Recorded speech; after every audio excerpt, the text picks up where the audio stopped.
అందరికి నమస్కారం అండి.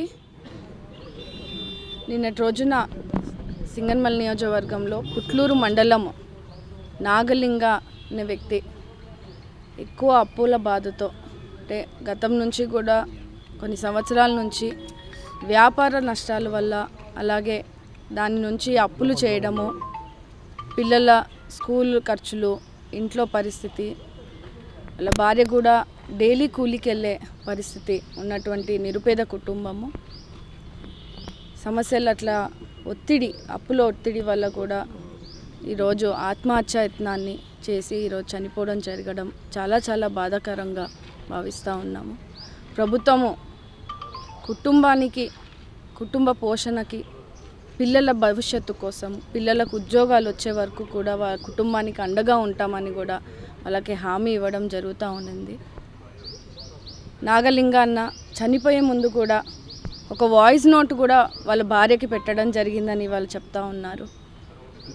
అప్పుల ఒత్తిడితో నేను తట్టుకోలేక వాళ్ళు రోజు ఫోన్లు చేయడం కానీ అవమానంగా ఫీల్ అయ్యి నేను ఈ పని చేస్తూ ఉన్నాను, పిల్లలను బాగా చూసుకో అని చెప్పి మరి ఈరోజు చనిపోవడము చాలా చాలా విషాదం అని కూడా తెలియజేస్తూ ఉన్నాం.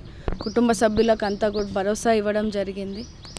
రాష్ట్ర ప్రభుత్వం నుంచి కూడా పిల్లల భవిష్యత్తు కోసము ఎటువంటి సహాయ సహకారాలు కావాలన్నా కూడా ఇస్తామని కూడా తెలియజేస్తున్నాము. ఎందుకంటే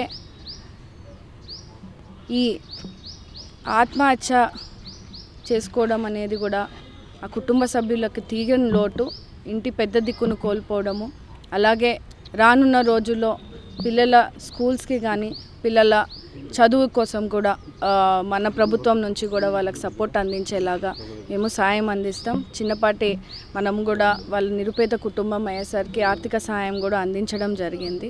రానున్న రోజుల్లో కూడా ఖచ్చితంగా ఈ వైఎస్ఆర్సీపీ ప్రభుత్వం చేస్తున్నటువంటి హత్య రాజకీయాలు అంటే శవ రాజకీయాలని మళ్ళీ ఈరోజు ఈ కుటుంబ సభ్యులకి అంటగడుతూ వాళ్ళకి లేనిది బయటికి తీసుకొచ్చి వాళ్ళని ఇంకా విషాదంలోకి తీసుకెళ్లే పరిస్థితిని చూస్తూ ఉన్నాము.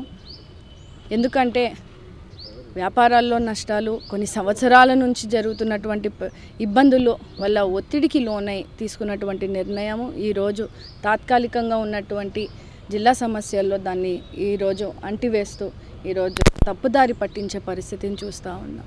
రైతులు ఎవరు కూడా ఆందోళన చెందొద్దని చాలా స్పష్టంగా రాష్ట్ర ప్రభుత్వం తెలియజేస్తూ ఉండింది. సో ఖచ్చితంగా ఆ కుటుంబ సభ్యులకు కూడా అండగా ఉంటామని కూడా తెలియజేస్తూ ఉన్నామండి.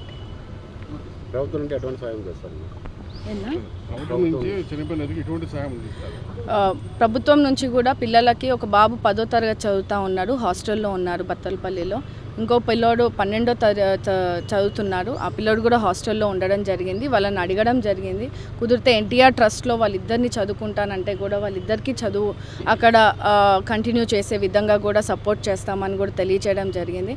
అలాగే వాళ్ళ ఆవిడకి కూడా చిన్నపాటి వ్యాపారం ఏదైనా స్వయం ఉపాధిని కలిగించే విధంగా కూడా మనమే పెట్టుబడి పెట్టి వాళ్ళకి కావాలంటే ఇంటి దగ్గర కిరాణా కొట్టు కానీ ఇంకేదైనా వాళ్ళ ఆవిడకి ఎటువంటి సహాయ సహకారాలు అందించాలన్నా కూడా వాళ్ళకు ఉపాధిని అంటే నెలసరి కూలీలు కాబట్టి వాళ్ళకి ఖచ్చితంగా ఉపాధిని కలిగించే విధంగా కూడా రాష్ట్ర ప్రభుత్వం సపోర్ట్ చేస్తుందని కూడా తెలియచేయడం జరిగింది.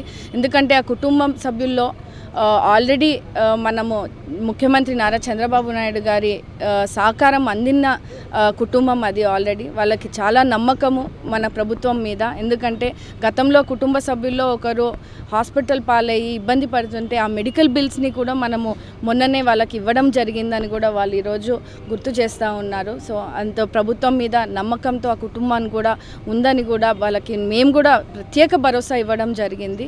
ఖచ్చితంగా నేను కూడా ఆ పిల్లల భవిష్యత్తు గురించి కూడా ఫాలో అప్ చేస్తూ ఉంటానని కూడా తెలియజేస్తూ ఉన్నానండి. Thank you.